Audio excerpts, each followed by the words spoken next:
बिस्मिल्लाहिर्रहमानिर्रहीम, अस्सलाम वालेकुम। मैं फैज़ान रिजवी और आप मेरे यूट्यूब चैनल देख रहे हैं। आज इतवार 31 मार्च और हम बात कर रहे हैं रूस और यूक्रेन जंग की, जो कि क्लाइमैक्स पर पहुंच चुकी है।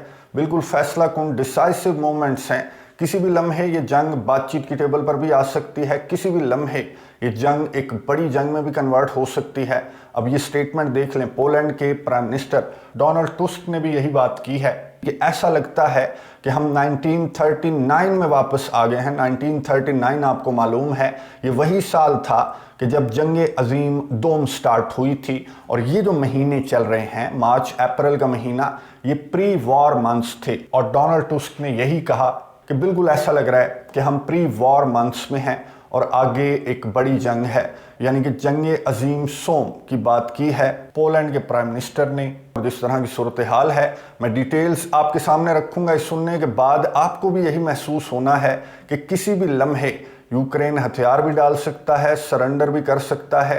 ये जंग बातचीत की टेबल पर भी आ सकती है, ये जंग बड़ी भी हो सकती है। और किसी भी लम्हे रशिया यूक्रेन के दारुल हुकूमत को कंट्रोल भी कर सकता है, क्योंकि आने वाले दिनों में रशिया के लाखों फौजी पेश कदमी करने वाले हैं यूक्रेन के दारुल हुकूमत की जानिब। लेकिन इतना आसान नहीं होगा। ये जो रुकावटें आपको नजर आ रही हैं, इनको कहा जाता है ड्रैगन्स टीथ। ये जो ड्रैगन्स टीथ हैं, ये यूक्रेन के सदर वोलोदिमीर ज़ेलेंस्की ने अपने दारुल हुकूमत के अतराफ, ना सिर्फ दारुल हुकूमत बल्कि कीव रीजन के अतराफ, ये हज़ारों जो ड्रैगन्स टीथ हैं, ये यूक्रेन के सदर वोलोदिमीर ज़ेलेंस्की के अहकामात पर लगा दिए गए हैं ताकि रशिया की फौजों की पेशकदमी को रोका जा सके। लेकिन ये ड्रैगन टीथ्स क्रॉस करना इतना मुश्किल नहीं होगा रशिया के लिए, क्योंकि पहली मर्तबा नहीं है, बल्कि फ्रंट लाइन्स के ऊपर इस तरह के जो ड्रैगन टीथ्स हैं वो पहले भी यूक्रेन के सदर आजमा चुके हैं।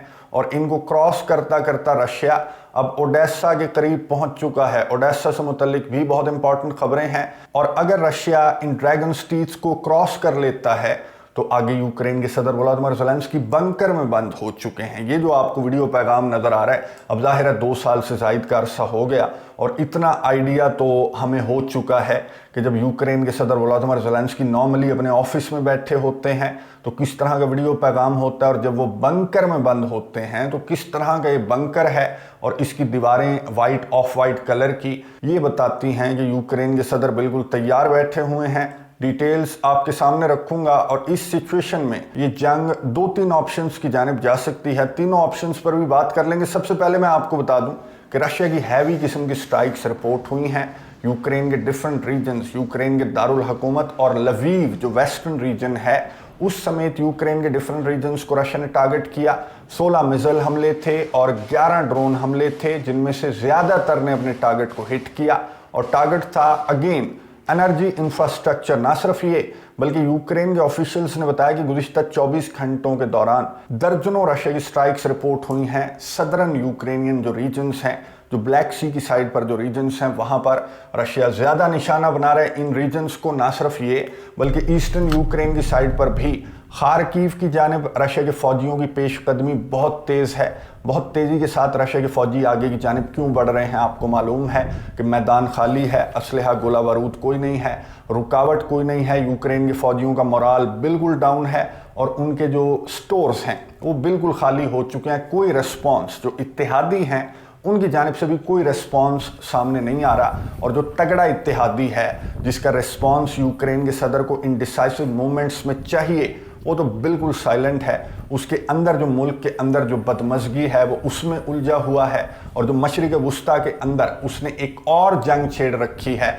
वो भी उससे कंट्रोल नहीं हो रही अमेरिका के सदर जो बाइडन से। तो इन डिसाइसिव मूवमेंट्स में यूक्रेन के सदर वोलोदिमीर ज़ेलेंस्की बिल्कुल बेबस नज़र आ रहे हैं। और ये जो स्ट्राइक्स थी, मैं आपको बता दूं कि इसके नतीजे में जो नुकसान हुआ, हलाकत तो एक सामने आई है, क्योंकि रशिया का टारगेट मैंने आपको बताया कि एनर्जी इंफ्रास्ट्रक्चर था और उसका अच्छा खासा नुकसान हुआ। यूक्रेन के ऑफिशियल्स ने बताया कि इस एक हफ्ते के दौरान आपको मालूम है कि रशिया ने एनर्जी इंफ्रास्ट्रक्चर को बहुत ज़्यादा ताबड़तोड़ हमले किए हैं रशिया ने। तो यूक्रेन के ऑफिशियल्स ने बताया कि आने वाले 18 महीने लगेंगे हमें मुकम्मल तौर पर ये एनर्जी इंफ्रास्ट्रक्चर बहाल करने में। 1 साल से ज़ायद का अरसा लगेगा, तकरीबन 1.5 साल का अरसा दरकार होगा और लाखों लोग यूक्रेन के बिजली से मुकम्मल तौर पर महरूम हो चुके हैं रशिया की इन स्ट्राइक्स की वजह से। जिन स्ट्राइक्स को रोकने के लिए रशिया के ऑफिशियल्स ने यह भी कह दिया कि give us the dam patriot missile defence system, लेकिन कोई नहीं आया, कोई एयर डिफेंस सिस्टम यूक्रेन को प्रोवाइड नहीं किया गया। ना सिर्फ ये बल्कि 3 तैयारों को भी मारने का दावा रशिया की डिफेंस मिनिस्ट्री की जानिब से सामने आया कि रशिया ने यूक्रेन के 3 तैयारों को भी मार गिराया है। रूस के सदर व्लादिमीर पुतिन ने 1.5 लाख मजीद फौजियों की भर्ती पर दस्तखत कर दिए हैं और कल से 1 अप्रैल से मजीद ये 1.5 लाख फौजी मैदान जंग के अंदर उतारना स्टार्ट कर दिया जाएगा।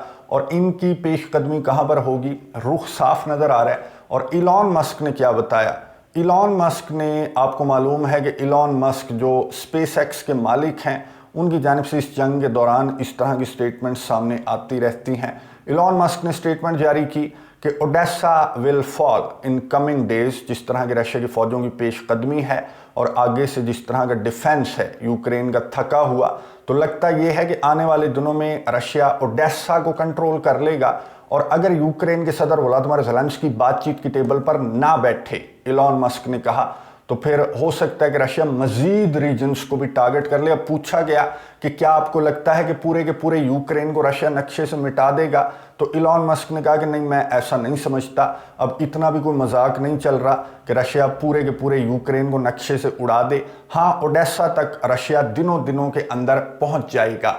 चलें, इलॉन मस्क को तो ऐसा नहीं लग रहा, लेकिन ये जो बंदा बंकर में छुपा बैठा है, इसको ये लगता है कि रशिया आने वाले दिनों में यूक्रेन के दारुल हुकूमत तक को भी कंट्रोल कर लेगा। इसलिए यूक्रेन के सदर व्लादिमीर ज़ेलेंस्की ने बंकर में बैठकर जो वीडियो पैगाम जारी किया, उसमें ना सिर्फ अपने इत्तेहादियों से मदद इमदाद का मुतालबा किया, लेकिन अब मालूम है यूक्रेन के सदर को कि मदद इमदाद कोई नहीं आनी, नेटो के फौजी कोई नहीं आने, नेटो का मकसद पूरा हो चुका है यूक्रेन के कंधे को इस्तेमाल करने का। तो इसलिए यूक्रेन के सदर ने अपने अवाम में जोश भरने की कोशिश की।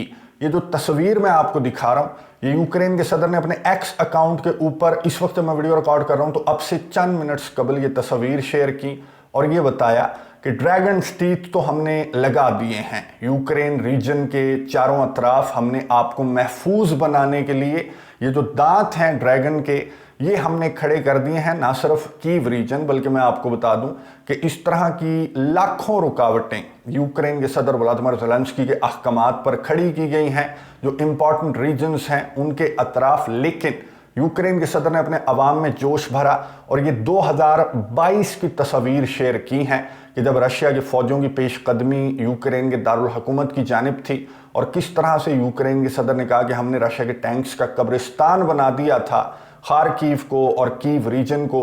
तो ये आपने तस्वीर देखनी है और अपने अंदर एक मर्तबा फिर से वही जोश भरना है, क्योंकि वो वक्त बहुत करीब आने वाला है।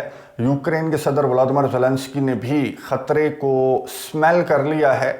ना सिर्फ यूक्रेन के सदर व्लादिमीर ज़ेलेंस्की ने, बल्कि मैंने आपको इंट्रो में बताया कि पोलैंड के प्राइम मिनिस्टर ने किस तरह की स्टेटमेंट जारी की। उन्हें भी एक बड़ी जंग बहुत करीब नजर आ रही है और उन्होंने इसे प्री वॉर मंथ्स कहकर बुलाया पोलैंड के प्राइम मिनिस्टर ने। और बंकर में बैठकर मेरा ख्याल है कि यूरोपियन कंट्रीज के लीडर्स भी बंकर में बैठकर अब इस तरह की स्टेटमेंट्स जारी कर रहे हैं।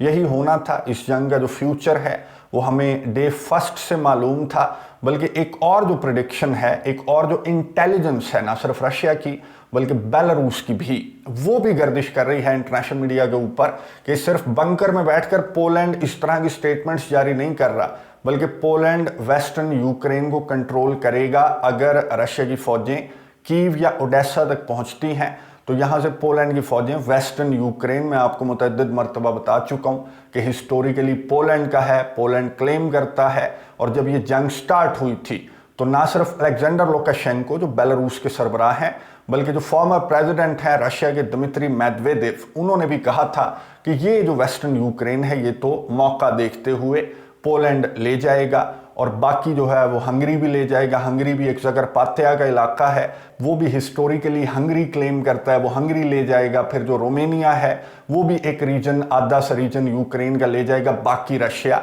और छोटा सा कीव। ये प्रेडिक्शन भी थी और इंटेलिजेंस भी थी और अब सूरत हाल इसी जानिब जाती हुई नज़र आ रही है कि पोलैंड ना सिर्फ बंकर में बैठकर इस तरह की स्टेटमेंट्स जारी कर रहा है, बल्कि तैयारियां भी खूब हैं पोलैंड की वेस्टर्न यूक्रेन को कंट्रोल करने की। अब फ्रांस के सदर इमैनुअल मैक्रोन कहाँ हैं, जिन्होंने कहा था कि अगर मैंने देखा कि रशिया की फौजें कीव या ओडेसा की जानिब बढ़ रही हैं तो मैं अपनी फौजें यूक्रेन के अंदर उतार दूंगा। ये बंदा अड़ गया था और अब मैंने आपको बताया कि साफ नजर आ रहा है यूक्रेन के सदर व्लादिमीर ज़ेलेंस्की को खतरा और खदशा है कि कीव में आने वाले दिनों में रशिया की फौजें दाखिल हो जाएंगी। ड्रैगन्स टीथ भी लगा दिए और दूसरी जानिब ओडेसा के हवाले से इलॉन मस्क ने भी बता दिया और ऑन ग्राउंड सिचुएशन भी मैंने आपको बता दी कि ओडेसा दिनों के अंदर रशिया ओडेसा और हो सकता है कि ट्रांसनिस्ट्रिया तक भी पहुंच जाए। और फ्रांस के सदर इमैनुअल मैक्रोन ने जो मोल्दोवा की प्रेसिडेंट हैं उनके साथ खड़े होकर बड़ा हीरो बन के इस बंदे ने कहा था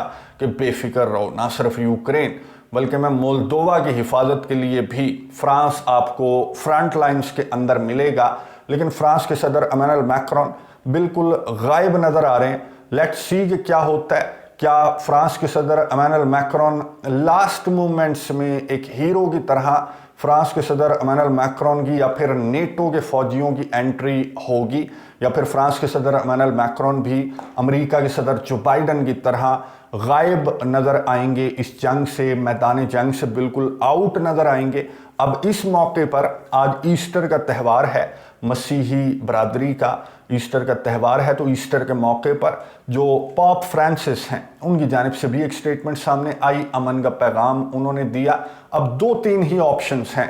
पहला ऑप्शन तो ये है जो इलॉन मस्क ने मशवरा दिया यूक्रेन के सदर व्लादिमीर ज़ेलेंस्की को, ना सिर्फ इलॉन मस्क ने बल्कि पॉप फ्रांसिस भी इस तरह के मशवरे दे चुके हैं। यूरोपियन लीडर्स, जो गुज़िश्ता वीडियो के अंदर मैंने आपको बताया कि हंगरी के प्राइम मिनिस्टर विक्टर ऑरबान ने भी कहा कि सीज फायर, बातचीत की टेबल एंड दैट्स इट, ये जंग अब ख़त्म होनी चाहिए। तो पहला ऑप्शन तो ये है कि यूक्रेन के सदर व्लादिमीर ज़ेलेंस्की सरेंडर कर देंगे, बातचीत की टेबल पर बैठ जाएंगे, जो कि बहुत मुश्किल है। दूसरा ऑप्शन ये है कि वो किसी मदद इमदाद का इंतज़ार करेंगे, स्पेशली फ्रांस के फौजियों का इंतज़ार करेंगे कि पैराट्रूपर्स जो हैं वो किसी भी वक्त लैंड कर जाएंगे यूक्रेन के दारुल हुकूमत के अंदर और मुझे आकर बंकर से निकाल कर बचा लेंगे, यूरोप के किसी और मुल्क में शिफ्ट कर देंगे और यहाँ पर रशिया को पीछे धकेल देंगे। ऐसा फिल्मी सीन भी हो सकता है। और तीसरा ऑप्शन ये है कि ना ही फ्रांस के फौजी आएंगे, ना ही नेटो के फौजी आएंगे, ना यूक्रेन रेजिस्ट कर पाएगा और रशिया खामोशी से यूक्रेन के दारुल हुकूमत तक पहुंच जाएगा। और इस साइड से पोलैंड, हंगरी और रोमानिया, मैंने आपको बताया, वो भी बंदर बांट एक स्टार्ट हो जाएगी। यूक्रेन की बहुत डिसाइसिव मूवमेंट्स हैं, बहुत डिसाइसिव डेज हैं यूक्रेन जंग को लेकर। अब इन ऑप्शंस में से आपको क्या लगता है कि आने वाले दिनों में कौन सा ऑप्शन यहाँ पर हमें इम्प्लीमेंट नज़र आएगा? नज़र रखेंगे, आपको अपडेट्स देता रहूँगा। अगली वीडियो तक के लिए इजाज़त दीजिए। अल्लाह हाफिज़।